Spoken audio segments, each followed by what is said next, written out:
Welcome, everyone, to my podcast. I am your host, Will Neely, and we'll be talking about many different things on this podcast because of two reasons.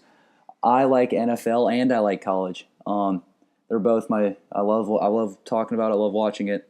So I'm just going to talk about it all. And I'm going to talk about whatever I want to because this is my podcast and I don't care what you think I talk about or whatever you care, whatever, you know what I mean? So before we even get started here, I'm just going to read you something.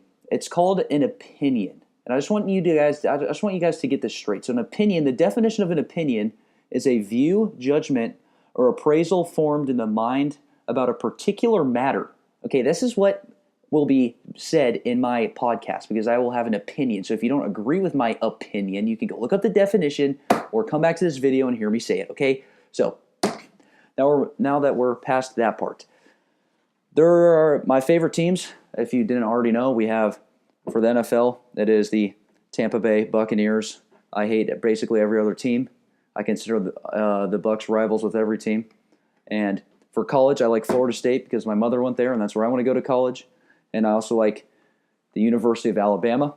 And I know everyone's going to call me bandwagon, but that is where the majority of my family went. My dad, my uncle, my grandpa, my grandma, they all went there. They grew up in Birmingham, Alabama. And that's where they all went. My mom was the one difference and went to Florida State University. And so we're going to talk a little bit about some Buccaneers football and specifically the hiring of head coach Bruce Arians. I'm going to tell you, one thing that you'll notice about this podcast, if you don't already know from my Snapchat stories, I'm going to tell you exactly how it is. I'm not going to sugarcoat it. I'm not going to do anything. And when I tell you that Bruce Arians is a good hiring, it's a good hiring because I've never in my life seen us hire someone with actual credibility. Normally, we go around there, we hire someone that's like, oh, Raheem Morris, Greg Schiano. I mean, who are these people? I mean, of course, I know who they are, but for the common NFL fan, it's like, man, the Bucs hired some new unknown guy. And now we finally hired someone with credibility, Super Bowls, all of the above. And I support the hiring. And especially when you look around the league at some other people's hirings, you'll start to wonder, like, what the heck are some of these teams doing? I mean, I don't even understand. Like, for instance, the Cardinals. This is probably the worst hiring that will go down since Greg Schiano or Lovie Smith of the Bucs. And what happened is, let me tell you about the guy they hired. His name is Cliff Kingsbury. This is in Arizona, okay? And let me tell you, so he was a college coach for Texas Tech, right? He graduated from Texas Tech, so that is his alma mater. And he coached there for, I think, 3 seasons, maybe more. And so he's been there for a while. He's a young guy, offensive-minded. He coached Patrick Mahomes. He had Baker Mayfield for a little bit. Of course, they have now gone on to the NFL to do great things. And let me just tell you about Cliff Kingsbury. So let's look at his record by the way, he was fired at Texas Tech, his alma mater. He got fired from his own alma mater. That's how pathetic he is. So let me talk about his win-loss record at Texas Tech. Okay, his win-loss record was 35-40, so he was below 500. And by the way, Texas Tech, not in a very good conference. The Pac-12 or the Big 12, I mean, that's terrible. And let me tell you this. Versus rank, this is probably the more important stat. So his record's 35-40. So you're thinking, well, it's only a couple games under 500. This is the part that matters. Against ranked teams, okay? These are teams are ranked in the top 25. It means they're top 25 in the country. Against ranked teams, he is 3-22. Let that sink in for a little bit. Against ranked teams, so teams that are actually good at playing football, he is 3-22. So he gets fired from his own alma mater. And he gets picked up in the middle of the season to go to USC to be their offensive coordinator. And now all of a sudden the Arizona Cardinals decide to hire him to be an NFL coach. Did that make any sense to you guys? Because it made none to me. I mean, this guy has not proven anything. Everyone's just trying to chase the Sean McVay, the young offensive-minded guy that's just going to lead you for 30 years and it's going to be all fun to watch the offense and all these different things. I can tell you one thing, this is way too far. Cliff Kingsbury, 3-22 against ranked teams. He was offensive coordinator at USC for 6 weeks. He's now an NFL head coach. Let that sink in. Okay. And let me tell you another hiring. The Packers, Green Bay Packers, iconic brand, all the above, they hired a guy named Matt LaFleur to be their new head coach. Have you ever heard of a guy named Matt LaFleur? I mean, let's be honest here. So I did some researching about him, and he was the Titans offensive coordinator for 1 season. And by the way, the offense got worse when he was the offensive coordinator. The offense got significantly worse when he was the offensive coordinator. Now, I'm not a big Mariota guy, so you can't really do anything when you have a terrible quarterback like Mariota under center. But I will say this. That hiring, along with the Cliff Kingsbury hiring, make the Buccaneers look like one of the best franchises probably in the NFL. I mean, why would you hire someone with that little of experience? Why is that a trend? The Bucs got someone who's coached. He's 66 years old, man. 66. He's either 65 or 66. I mean, he's been around his whole life. And he's our new head coach, and I respect the heck out of him. I think he's going to be a very good coach. Now, we're going to shift gears a little bit here from coaches onto players. And this is always my favorite thing to critique. I will slam players on this show that need to be slammed. And I will credit players on this show that need to be credited. So let me start with players that need to be slammed. First off, we're going to go with Brent Grimes. Brent Grimes. Okay, so let me just sum up his career. So he played football in the NFL for a while before we picked him up. He was previously with the Dolphins, and he had this crazy one-handed interception over Megatron that everyone was freaking out about, and he was on the top 100. He was on all these things. So the Bucs pick him up, and just some player history. His wife, her name is Miko Grimes. She is known to be an absolute lunatic. Loony, thank you, lunatic. I mean, she will, complain to coaches, will go up to, general managers and demand more money for her husband. And it's like, I mean, basically, she's the man in the relationship. I mean, she bosses him around, okay? And that's just how it is, and that's the main reason why he didn't get re-signed to Miami. In fact, when he signed with the Bucs, the first thing she said on Twitter was, "Oh, I'm so glad we get to go to a real organization now. The Dolphins were a joke." That's what she said to an NFL franchise on Twitter. That's what she said. So Brent Grimes had a couple good seasons with us. He's an old corner at this point. I mean, he would be considered a veteran corner. He's undersized, but he can jump high. He's pretty good at zone. He's decently fast, and he's been able to make it work one way or another his whole career. So he comes out with us, and he was probably arguably our best defensive back his first 2 seasons, and he decided to retire after last year. But then we convinced him to not retire, and he signed a 1-year, $7 million contract with us. And I guess his plan would be to retire after that point when he signed it. But let me tell you something about Brent Grimes. He should have never signed that contract because he basically already retired, and we paid him $7 million to come back. Let me go through the stats this year. So he shows up week 1, okay, and he gets injured very early in the season and missed a bunch of games, okay? And he didn't look that good in the first couple games. It was almost like is this the Brent? I mean, this isn't the Brent Grimes we used to know and love. I mean, he was our best defensive back. I mean, no, I don't think anyone would confuse him with Jalen Ramsey, but he definitely was our best covering defensive back. And now this guy can't do anything. And he finished the season with 0 interceptions. So when you're a defensive back and your number one goal is to get an interception and you didn't get one all year, that pretty much speaks for itself. But this is the main issue I have with Brent Grimes. On top of the fact that he was so awful this year that it made me want to gouge my eyes out when I watched him play. He goes on a podcast with his crazy lunatic wife, and he claims, so he signed a 1-year, $7 million contract. And in the Steelers game, apparently the coaches asked him to shadow Antonio Brown, which means basically he has to cover him the entire game, and Antonio Brown is one of the best receivers in the NFL. And Brent Grimes refused to do it because he said he wasn't getting paid enough to do it. Are you kidding me? You're not getting paid enough. $7 million. And you're not getting paid enough. He goes, oh, well, the people that do that get paid like $13 million who have to shadow receivers. They get paid $35. Well, guess what? You're not as good as those players, Grimes, but you're the best guy we have, so we're going to make you do it. And I would like you to make your argument to someone in the lower class and say, oh, it's pretty tough being me making $7 million. Why don't you go make that argument with with lower class people? Okay, why don't you ask them, lower income families? Why don't you go make that argument to them?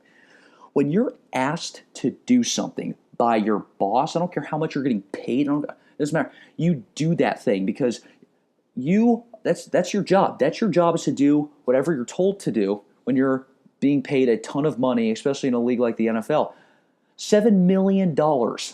And he refused to cover Antonio Brown because he wasn't getting paid enough. And guess what happened? We go into the game, and who's not shadowing Antonio Brown? Brent Grimes. So he's on the Steelers' number 2 wide receiver, Juju Smith-Schuster. And let me tell you this. So you're thinking, oh, well, they're still – I mean, the Steelers – Juju Smith-Schuster is also one of the best receivers in the league. He's obviously not as good as Antonio Brown, but he's still very good.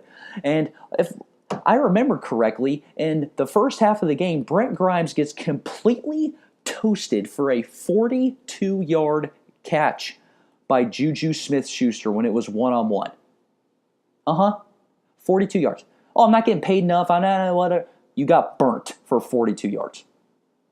Burnt. Toasted. Done.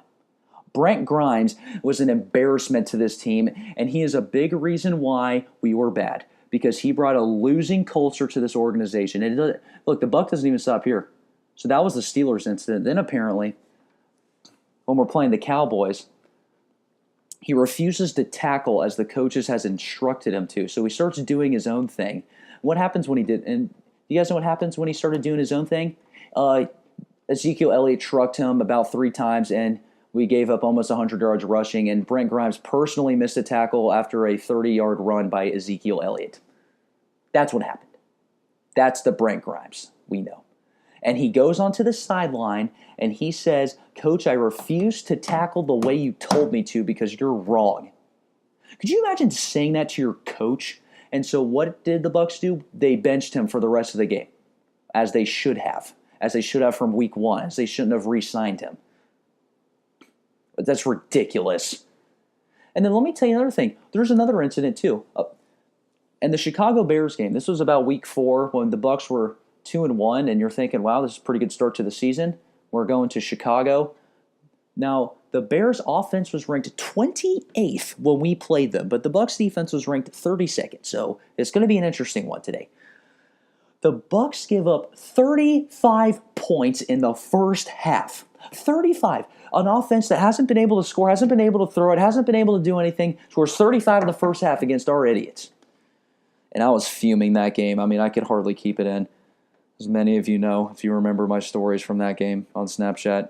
And Brent Grimes, who got toasted more times than I could probably count, he, during halftime, after letting up 35 points to one of the worst offenses in the league, he was on his phone during the halftime speech and halftime adjustments.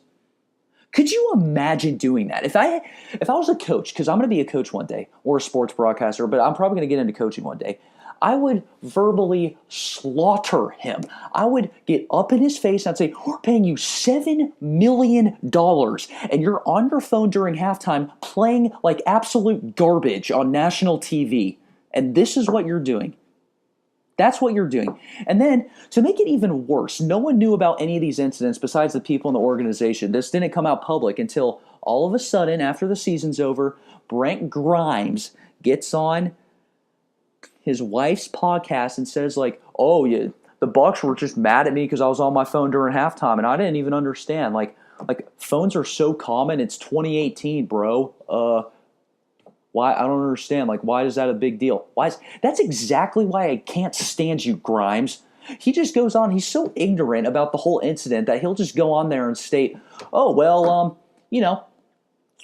I didn't see it was that big of a deal. I don't get why they were so mad at me, because we proceeded on to bench him the rest of that game because of that reason. And what do you know? Defense actually played a lot better than the second half than did in the first. I mean, not really, but they didn't give up 35 again, partly because they were running out the clock. But it doesn't matter. Grimes is a nobody. When people in 50 years from now, when we think back to these people, no one will ever remember Brent Grimes. No one's ever going to remember him. And if he ever listens to this, Grimes, if you're listening to this, I want you to know that you're the most self-centered football player I've ever seen, and you're so ignorant and not good at playing the game that I'm surprised you started at all this season, because after your antics in the beginning and your performance on the field, I would have sat you the whole year. I mean, do you think we were going to the playoffs? I said no. We basically got eliminated by week 8. I would have played the young guys who actually care about playing and want to have a career. I would have played them so they could get experience, and they probably would have played harder, and they would have wanted to play, and they would have played better than you. Look, I'll give you credit, okay? You played good in the last game of the season when it was over, okay? So congratulations. Congratulations. You'll get a gold medal, and you can get your certificate for participation, and in 10 years, no one will remember you. Your legacy is nothing. I know I'm getting a little too personal now, but players like that's why we lose. The culture. It's the culture of the league, of our team. We have a losing culture, and that is part of a losing culture right there. Brent Grimes on his phone during halftime, telling the coaches that they're wrong. Saying he's not getting paid enough, so he's refusing to cover. I mean, that is just the epitome of what it's been like for the Bucs the last 10 years. I mean, that really has been. I mean, we have to get people like him out. I mean, he needs to be retired, first of all. And he also said on the podcast, he goes, I would have retired in the middle of the season if it wasn't for my wife. My wife was the one who convinced me to keep playing. He said, I would have personally paid back all the money they gave me, and I would have not played anymore. Really? Really? So you admitted that you wanted to retire in the middle of the season because why? You said, because the coaching staff wasn't good. No, I don't think you're very good, Grimes. Now, believe me, if anyone knows me, I could not stand Mike Smith. I couldn't stand any coach on our defense. So if you think that our coaches on defense are bad, I completely agree with you. But you are also bad, Grimes. You were terrible. You were awful this season.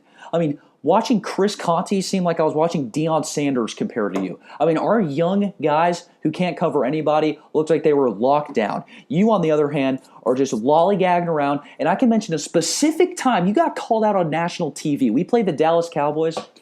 You let up a touchdown where you're just standing flat-footed in the end zone while a guy runs a corner route right over your head. And you're just, and then you just look at the ball get thrown right over you. You don't have any reaction. The guy catches it. Touchdown. And Troy Aikman literally said, word for word, he said, Brent Grimes is a veteran corner, and I just have no idea what he's doing on that play. I mean, he looks like he's just lost. That's what Troy Aikman said about you. He's a Pro Football Hall of Fame quarterback, something you'll never aspire to. And he just called you out on national TV. How does that make you feel? I just want you to know that, because that is ridiculous that you did that on national TV. And you're not very good. As much as you think you are, as much as you and your delusional wife live in your own little bubble where it's like, oh, we're good, we just have bad coaches. Oh, we're good, we just have bad coaches. Really, it was the coach's fault that you let up a 42-yard pass to Juju Smith-Schuster. That was coach's fault. It was the coach's fault that you just stood flat-footed in the end zone while the guy ran right over your head. Really? That was your fault, you idiot. That was your fault. And you're part of the reason we're bad, because people like you infest our locker room, and then the whole team feeds off it. JPP even said it. He said there are some people in this room that are not keeping it 100. That's what he said. He said not everyone wants to be here. People just come here to get a paycheck, and you're living sunny Tampa, Florida. I'm going to end my career here. That's exactly what you thought. That's exactly what you did. No respect for you, Brent Grimes.